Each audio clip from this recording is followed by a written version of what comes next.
Hi, good afternoon. Welcome back to my channel. இன்னைக்கு காரசாரமான முட்டை மசாலா தான் செஞ்சுக்கலாம். வீட்டில் எதுவும் இல்லை கொழும்புனாக்கா சட்டுன்னு இந்த மாதிரி செஞ்சுக்கலாம். இல்லை வெளியே போயிட்டு வந்து நம்மளுக்கு டைம் இல்லை, ரொம்ப பசிக்குது, நம்மளுக்கு ஜல்தி செஞ்சு சாப்பிட்ணுன்னா கூட இந்த முட்டை மசாலா ட்ரை பண்ணி பாருங்க. இது ஒயிட் ரைஸுக்கு ரொம்ப நல்ல காம்பினேஷனாக இருக்கும். ஒயிட் ரைஸ் இல்லைனாக்கா சப்பாத்தி தோசை கூட ரொம்ப நல்லாவே இருக்கும். என்னோட சேனலுக்கு நல்லாவே வியூஸ் போகுது. ஆனால் பார்க்குறவங்க சப்ஸ்கிரைப் பண்ணாத பார்க்குறீங்க. சப்ஸ்கிரைப் பண்ணிவிட்டு பெல் பட்டனை நீங்கள் ஆன் பண்ணாதான் நான் போடுற எல்லா வீடியோவும் உங்களுக்கு நோட்டிஃபிகேஷனாக வந்து சேரும். உங்களோட சப்போர்ட்டு என்னோட சேனலுக்கு தேவைப்படுது. இப்போ எப்படி செய்யலான்ட்டு பார்த்துக்கலாம். பேன் நல்லா ஹீட் ஆனோடனே ஒரு 3 டேபிள் ஸ்பூனு எண்ணெய் ஊற்றிக்கணுமா இருக்குது. எண்ணெய் கொஞ்சம் அதிகமாக இருந்துச்சுன்னா நல்லாயிருக்கும்.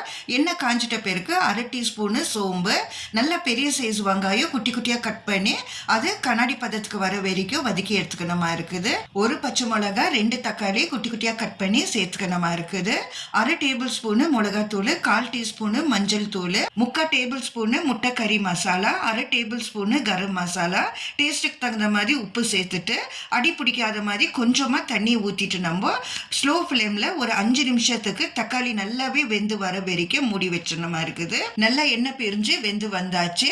இப்போ 3 முட்டை மேலே அப்படியே ஒடிச்சு ஊற்றிக்கணுமா இருக்குது. முட்டை சேர்த்துட்ட பிறகு மிக்ஸ் பண்ணக்கூடாது. மேலே கொஞ்சமாக கொத்தமல்லி தூவிட்டு இன்னும் ஸ்லோ ஃப்ளேமில் முட்டை வெந்து வர வரைக்கும் ஒரு 2லேருந்து 3 நிமிஷம் அப்படியே வச்சு எடுத்துக்கணுமா இருக்குது. ஒரு 10லேருந்து 15 நிமிஷத்துக்குள்ளே இந்த முட்டை மசாலா செஞ்சு எடுத்துடலாம். ரொம்ப ஈஸியாகவே இருக்கும். இப்போ சுட சுட சாதத்துக்கு கூட இந்த முட்டை மசாலா வச்சுட்டு நல்லா பெருட்டி சாப்பிட்டா அவ்வளவு டேஸ்ட்டாக இருக்கும். உண்மையில சொல்கிறேன். உங்கள் வீட்டில் செஞ்சு பார்த்துட்டு நல்லா இருந்துச்சுனாக்கா உங்கள் ஃப்ரெண்ட்ஸ் அண்ட் ஃபேமிலிக்கு ஷேர் பண்ணிக்கோங்க. அப்படியே எனக்கு ஒரு லைக்கை கொடுத்துட்டு எப்படி இருந்துச்சுன்ட்டு கமெண்ட்டும் எனக்கு பண்ணுங்க.